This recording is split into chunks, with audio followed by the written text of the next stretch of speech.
नमस्कार दोस्तों, मैं Suresh Kumar. Welcome back to my channel only GK.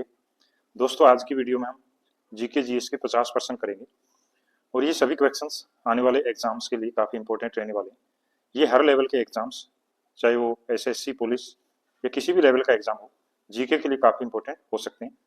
तो आप वीडियो को लास्ट तक जरूर देखें। तो चलिए वीडियो को शुरू करते हैं। आज का हमारा पहला प्रश्न है, भूमि पर रहने वाले पौधे और जानवर क्या कहलाते हैं? तो इसमें हमारा जो राइट ऑप्शन होगा वो सी होगा, स्थलीय निवासी इनको कहा जाता है।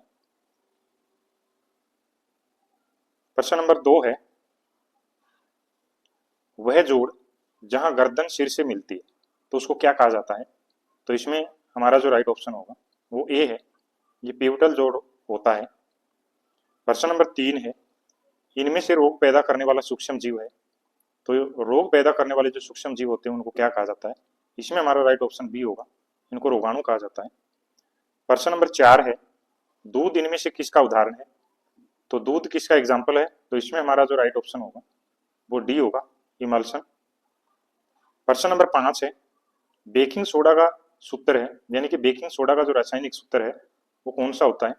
तो इसमें हमारा जो राइट ऑप्शन होगा वो डी होगा, NaHCO3। प्रश्न नंबर 6 है, सीपीआर से क्या तात्पर्य है? जो सीपीआर दी जाती है तो उसको क्या कहा जाता है? तो इसमें हमारा जो राइट ऑप्शन होगा वो सी है, कार्डियोपल्मोनरी पुनर्जीवन इसको कहा जाता है। प्रश्न नंबर 7 है, वह एकमात्र शिरा जो ऑक्सीजन युक्त रक्त वहन करती है कहलाती है तो उसको क्या कहा जाता है?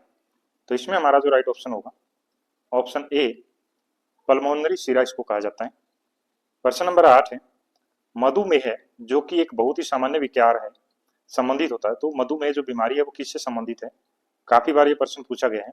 तो इसमें हमारा जो राइट ऑप्शन होगा डी होगा, ये अग्नाशय से संबंधित रोग है। प्रश्न नंबर 9 है, विगत कोविड-19 महामारी के कारण वैश्विक विराम का कारण था, यानी कि जो कोविड-19 महामारी थी उसके वायरस का क्या नाम था? तो इसमें हमारा जो राइट ऑप्शन होगा वो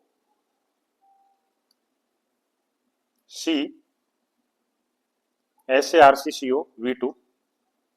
प्रश्न नंबर 10 है, तमिलनाडु का मुपंडल पेरुंगुंडी क्षेत्र किसके लिए प्रसिद्ध है? तो यह क्षेत्र किसके लिए काफी फेमस है? तो इसमें हमारा जो राइट ऑप्शन होगा बी है, ये पवन ऊर्जा का एक प्रमुख क्षेत्र है। प्रश्न नंबर 11 है, निम्न पर्वत श्रृंखलाओं का दक्षिण से उत्तर की ओर सही क्रम क्या है? तो इसमें कुछ पर्वत श्रृंखलाएं हैं जिनको दक्षिण से उत्तर की ओर क्रम दर्शाना है। तो इसमें हमारा जो राइट ऑप्शन होगा वो ए है। दोस्तों, ये हिमालय की पर्वत श्रेणियां हैं, तो इनमें सबसे पहले पीर पंजाल, फिर जास्कर, फिर लद्दाख और सबसे भीतरी या उत्तर की ओर जो है वो कराकोरम श्रेणी है। प्रश्न नंबर 12 है, निम्न में से कौन से राज्य में अधिकतम मोनाजाइट के निक्षेप पाए जाते हैं? तो मोनाजाइट के सबसे ज्यादा जो निक्षेप है वो भारत के किस राज्य में मिलते हैं? तो इसमें हमारा जो राइट ऑप्शन होगा वो डी है, ये केरल में पाया जाता है। प्रश्न नंबर 13 है, निम्न में दो कथन दिए हैं जिनमें से एक अभिकथन ए और दूसरे को कारण आर कहा गया है, तो हमें ये बताना कौन सा इनमें सही है। तो इसमें कथन है, दक्कन ट्रैप भूमिगत जल भंडारण में विपन्न है और इसका कारण है दक्कन ट्रैप के ऊपर 1000 मीटर से अधिक मोटी अप्रवेश से बेसाल्ट चट्टानों की परत है। तो इसमें जो हमारा राइट ऑप्शन होगा वो डी है, यानी कि ए और आर दोनों सही हैं किंतु इसकी सही व्याख्या आर नहीं करता है, यानी कि कथन दोनों सही हैं लेकिन व्याख्या इसकी सही नहीं है। प्रश्न नंबर 14 है, निम्न में से कौन सा प्रोटोजोआ आंत का अति वृद्ध मानव कहा जाता है? तो इसमें हमारा जो राइट ऑप्शन होगा वो सी है, रेडियोलेरिया। प्रश्न नंबर 15 है, निम्न में से कौन सी एंजाइमों की रासायनिक प्रकृति होती है? तो जो एंजाइम होते हैं वो इनमें से किस प्रकृति के होते हैं? तो इसमें हमारा राइट ऑप्शन ए होगा, प्रोटीन। प्रश्न नंबर 16 है, निम्न में से कौन से कोयले का उत्पादन क्षेत्र छत्तीसगढ़ में स्थित नहीं है? तो ये कोयला खदानें हैं, कौन सी इसमें छत्तीसगढ़ में नहीं है? तो इसमें हमारा जो राइट ऑप्शन होगा वो बी है, बरजोरा। प्रश्न नंबर 17 है, किसने नील की खेती के संबंध में चंपारण में महात्मा गांधी को आमंत्रित किया था? तो इसमें हमारा जो राइट ऑप्शन होगा वो ए है, राजकुमार शुक्ला, जिन्होंने लखनऊ अधिवेशन से उनको आमंत्रित किया था चंपारण में किसानों की दशा देखने के लिए। प्रश्न नंबर 18 है, झुलसी टांग वाले मनुष्य किस राजा की उपाधि थी? यानी कि झुलसी टांगों वाला जो शासक था वो इनमें से कौन था? तो इसमें हमारा जो राइट ऑप्शन होगा वो सी है, करिकलन या करिकाल, जो पांड्य शासक था उसको झुलसी टांग वाला राजा उसकी उपाधि थी। प्रश्न नंबर 19 है, भारतीय संविधान का अनुच्छेद 17 संबंधित है, तो इसमें हमारा जो राइट ऑप्शन होगा वो डी है, अस्पृश्यता का अंत इसमें उल्लेख किया गया है। प्रश्न नंबर 20 है, निम्न में से कौन सा कथन सही सुमेलित है वो हमें बताना है। तो इसमें चित्रकार और शासक दिए गए हैं मुगल काल के, तो कौन सा चित्रकार किस शासक के दरबार में था वो सही मिलान किया गया है। तो इसमें हमारा जो राइट ऑप्शन होगा वो ए सही है, फकीरुल्लाह शाहजहां। बाकी जो दिए गए हैं ये सभी गलत मिलान किया गया है। प्रश्न नंबर 21 है, खोंड आंदोलन 1846 से 55 ब्रिटिश सरकार द्वारा जनजातियों की किस पारंपरिक प्रथा को बलपूर्वक समाप्त करने के कारण शुरू हुआ? यानी कि जो खोंड विद्रोह था वो अंग्रेजों के द्वारा किस प्रथा को बंद करने के कारण पैदा हुआ? तो इसमें हमारा जो राइट ऑप्शन होगा वो सी है, नरबली जो प्रथा थी उसके खिलाफ। प्रश्न नंबर 22 है, 2024 में भारत के प्रधानमंत्री को किस देश ने दी ऑर्डर ऑफ एक्सीलेंस के सम्मान से सम्मानित किया? तो इसमें हमारा राइट ऑप्शन सी होगा, गुयाना। प्रश्न नंबर 23 है, भारत सरकार ने यूक्रेन में उत्पन्न संकट के बाद फंसे भारतीय नागरिकों को वापस लाने के लिए किए गए ऑपरेशन का क्या नाम रखा था? तो रूस यूक्रेन युद्ध के समय कौन से ऑपरेशन के तहत भारतीयों को यूक्रेन से निकाला गया? तो इसमें हमारा राइट ऑप्शन डी होगा, ऑपरेशन गंगा। प्रश्न नंबर 24 है, इनमें से कौन सा सही सुमेलित नहीं है? तो ये अनुच्छेद दिए गए हैं और उनमें कार्य दिए गए हैं, तो कौन सा वो सही नहीं है वो हमें बताना है। तो इसमें हमारा राइट ऑप्शन सी होगा, अनुच्छेद 155 राज्यपाल को हटाना ये गलत है, बाकी जो अनुच्छेद और कार्य हैं वो सही सुमेलित हैं। प्रश्न नंबर 25 है, निम्न में से स्वतंत्र भारत में सर्वोच्च न्यायालय के मुख्य न्यायाधीश का सबसे लंबा कार्यकाल किसका रहा है? तो इसमें हमारा जो राइट ऑप्शन होगा ऑप्शन डी है, वाई वी चंद्रचूड़ सबसे लंबे समय तक अभी तक सीजेआई रहे हैं। प्रश्न नंबर 26 है, भारत के संविधान के किन अनुच्छेदों में देश की निर्वाचन प्रक्रिया से संबंधित प्रावधान किए गए हैं? तो इसमें हमारा जो राइट ऑप्शन है वो सी है, अनुच्छेद 324 से 329 के बीच निर्वाचन प्रक्रिया के बारे में बताया गया है, यानी कि निर्वाचन आयोग से संबंधित अनुच्छेद 324 है। प्रश्न नंबर 27 है, कथन और कारण दिया गया है, तो कौन सा इसमें सही है हमें वो बताना है। तो इसमें जो कथन है वो है, पृथ्वी एकमात्र ग्रह जिसमें जीवन है, और कारण है इसका, पृथ्वी पर एक वातावरण है जो ऑक्सीजन, नाइट्रोजन और कार्बन डाइऑक्साइड का मिश्रण है। तो ये कथन और कारण हमें बताना है कि ये सही है या नहीं। तो इसमें हमारा जो राइट ऑप्शन होगा वो ऑप्शन डी है, कथन और कारण दोनों सही हैं लेकिन व्याख्या सही नहीं है। पृथ्वी पर जीवन का एकमात्र कारण सिर्फ वातावरण यानी कि ऑक्सीजन, नाइट्रोजन ही संभव नहीं है, बाकी इसमें और भी बहुत सारे कारक शामिल हैं। प्रश्न नंबर 28 है, विश्व हृदय दिवस कब मनाया जाता है? तो इसमें हमारा राइट ऑप्शन डी होगा, 28 सितंबर को। प्रश्न नंबर 29 है, भारत की पहली बुलेट ट्रेन जो अहमदाबाद मुंबई के बीच चलानी है तो वो किस देश का प्रोजेक्ट है? तो इसमें हमारा जो राइट ऑप्शन होगा वो ए है, जापान। प्रश्न नंबर 30 है, निम्न में से कौन सा अम्ल सोने को गला सकता है? तो इसमें हमारा जो राइट ऑप्शन होगा वो सी है, एक्वारेजिया। प्रश्न नंबर 31 है, इसमें दो कथन दिए गए हैं तो हमें बताना कौन सा कथन सही है। बैरम खां के बारे में है, और बैरम खां जो है ये अकबर से संबंधित थे। पहला है, अकबर ने बैरम खां को खाने खाना की उपाधि दी, और दूसरा कथन है, यह उपाधि साम्राज्य के वजीर के रूप में बैरम खां की नियुक्ति के समय नहीं दी गई। तो इसमें हमारा जो राइट ऑप्शन होगा वो ऑप्शन सी सही है, यानी कि कथन एक सही है लेकिन दूसरा जो है वो गलत है। प्रश्न नंबर 32 है, निम्न कथनों पर विचार कीजिए, दो कथन दिए गए हैं, ये बताना कौन सा कथन सही है। वैज्ञानिक जांच व्यवहारिक आदर्शों के प्रति प्रतिबद्धता पर निर्भर करती है, और दूसरा, विज्ञान में ईमानदारी विशेष रूप से महत्वपूर्ण है। तो इसमें आपको ये बताना है दोनों कथनों में कौन सा सही है। तो इसमें हमारा राइट ऑप्शन ए होगा, ये दोनों ही कथन जो है बिल्कुल सही है। प्रश्न नंबर 33 है, निम्न में से कौन सा उच्च से निचले क्रम में पौधों की प्रजातियों का सही क्रम है? तो इसमें हमारा जो राइट ऑप्शन होगा वो डी है, पादप, जगत, संघ, वर्ग और गण, ये सही क्रम दर्शाया गया है। प्रश्न नंबर 34 है, अंडमान निकोबार द्वीप समूह निम्न में से किस कारण से प्रलयकारी परवाल विरंजन हुआ और परवालों की सामूहिक मृत्यु हो गई? तो इसका कारण क्या था वो कारण हमें बताना है तो इसमें हमारा जो राइट ऑप्शन होगा वो ऑप्शन बी है। हिंद महासागर में तापमान में 2 डिग्री सेल्सियस की वृद्धि के कारण ये घटना हुई। प्रश्न नंबर 35 है, कौन सा एक सही सुमेलित नहीं है? तो इसमें अनुच्छेद दिए गए हैं, वो हमें बताना है। तो इसमें हमारा राइट ऑप्शन सी होगा। राज्यपाल को हटाना ये गलत है, बाकी तीनों सही हैं। प्रश्न नंबर 36 है, भारत के संविधान के बारे में कौन सा कथन सही है? तो ये संविधान के बारे में पूछा गया है।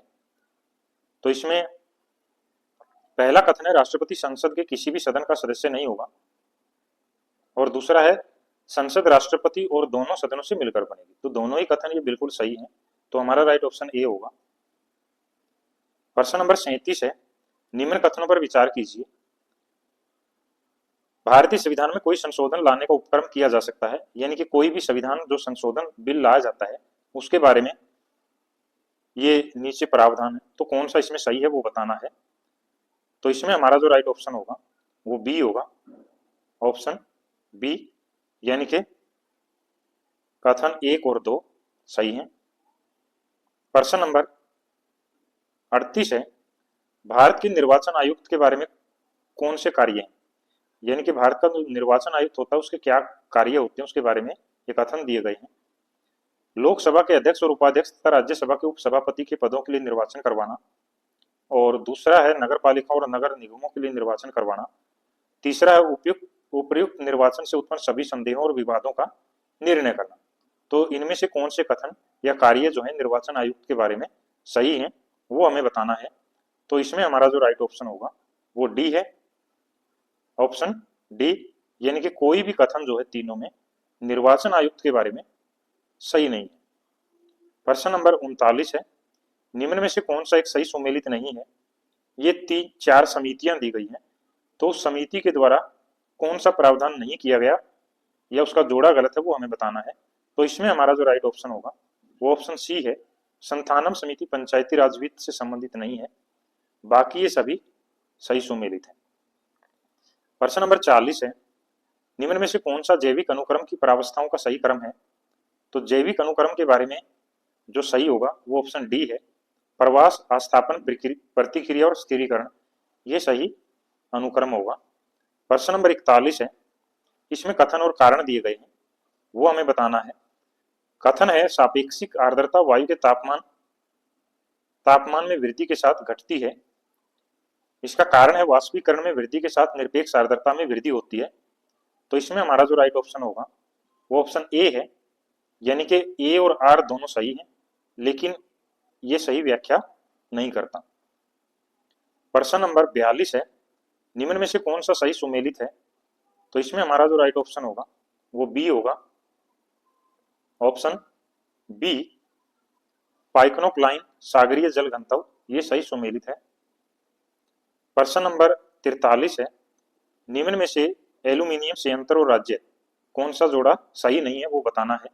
तो इसमें हमारा जो राइट ऑप्शन होगा वो सी होगा, मुरी छत्तीसगढ़, ये गलत है, बाकी अलूपुरम केरल, बेलगावी कर्नाटक और हीराकुंड ओडिशा ये सही सुमेलित है। प्रश्न नंबर 44 है, कौन सा राष्ट्रीय उद्यान और राज्य सही सुमेलित नहीं है? ये राष्ट्रीय उद्यान और राज्य दिए गए हैं, तो इसमें हमारा जो राइट ऑप्शन होगा वो ऑप्शन बी है, पीन वैली जम्मू कश्मीर, ये गलत है, राजाजी उत्तराखंड, बांदीपुर कर्नाटक और सिंपलीपाल ओडिशा, ये सही है। प्रश्न नंबर 45 है, कथन और कारण दिए गए हैं। कथन है, हिमालय अभी भी ऊंचा हो रहा है और इसका कारण है भारतीय टेक्टोनिक प्लेट यूरेशियन प्लेट से टकरा रही है। तो इसमें हमारा जो राइट ऑप्शन होगा वो ऑप्शन सी है, यानी कि कथन और कारण दोनों सही हैं और ए की सही व्याख्या जो आर है वो कर रहा है। प्रश्न नंबर 46 है, कपास की फसल के बारे में 2 कथन दिए गए हैं, तो कौन सा कथन इनमें सही है वो हमें बताना है।